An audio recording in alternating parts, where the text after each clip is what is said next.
Imagine going on a dream vacation only to return with a mysterious illness that leaves you unable to walk or even grip a microphone. This is exactly what happened to a 40-year-old singer after visiting India. But what caused this sudden paralysis? Stay tuned to uncover the shocking connection between a common tropical disease and a rare neurological condition that could change the way you think about mosquito bites forever. Hi friends, welcome back to the channel. If you're new here, my name is Dr. P and I'm a doctor practicing in California.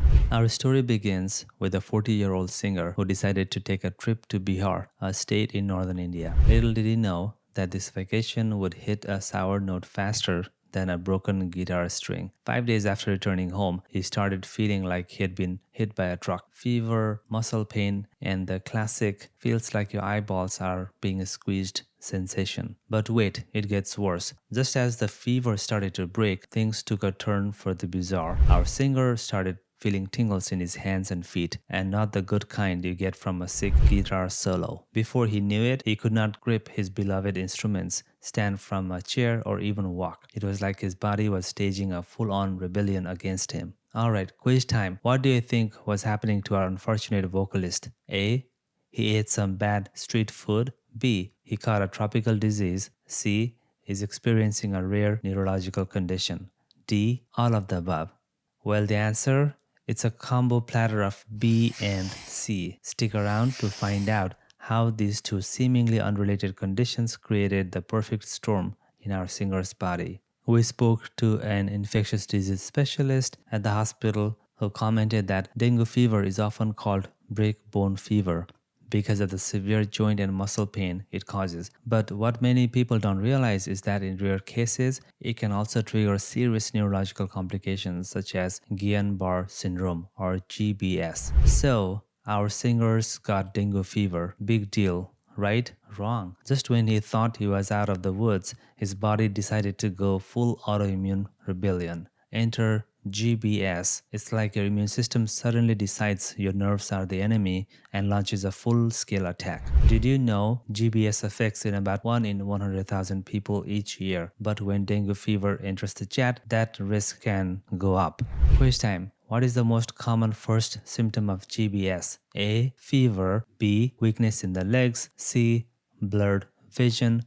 D. Headache. If you guessed B, you're right on the money. GBS typically starts with weakness in the legs and works its way up. Our singer's doctors were scratching their heads faster than a DJ at a turntable. They ran more tests than a nervous student during final weeks. Blood test? Check.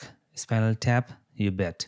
MRI? Of course. And let's not forget the nerve conduction study. It's like a rave for your nerves minus the glow sticks. Whole time. Have you ever had a spinal tap? Alright, now here's where things really get wild. To treat GBS, doctors basically have to trick the immune system into chilling out. But how do we do that? Well, by cleaning the blood. It's like a pool after a frat party. It's called plasma exchange, and it's as sci-fi as it sounds. Let's break down the numbers, shall we? According to a study, about 0.4% of dengue cases lead to GBS. That might not seem like much, but when you consider that there are about 400 million dengue infections worldwide each year, we're talking about potentially 1.6 million cases of dengue-related GBS. As you can see, while the number of potential GBS cases is much smaller, it is still a significant concern given the widespread nature of dengue infections. Alright, virus voyagers and neurology nerds, here's your mission, but only should you choose to accept it. Next time, if you're packing for a tropical getaway, remember the 3 M's: mosquito repellent, mindfulness of your symptoms, and medical attention if things get weird. Your future self and your nervous system will thank you for this. And there you have it, folks, the wide range of dengue fever and its neurological nemesis, GBS. Who knew a tiny mosquito could pack such a punch? Our singer may have lost his grip for a while, but thanks to quick thinking doctors and some seriously sci-fi treatment, he's back to the road to recovery. Remember, knowledge is power, and now you're armed with the intel to keep your nerves and your vacation plans in harmony. Thank you for watching today's episode. If you liked today's case, don't forget to check out our last week's case about a guy with a disease from mommy. Until next time, stay safe and stay curious. Bye-bye.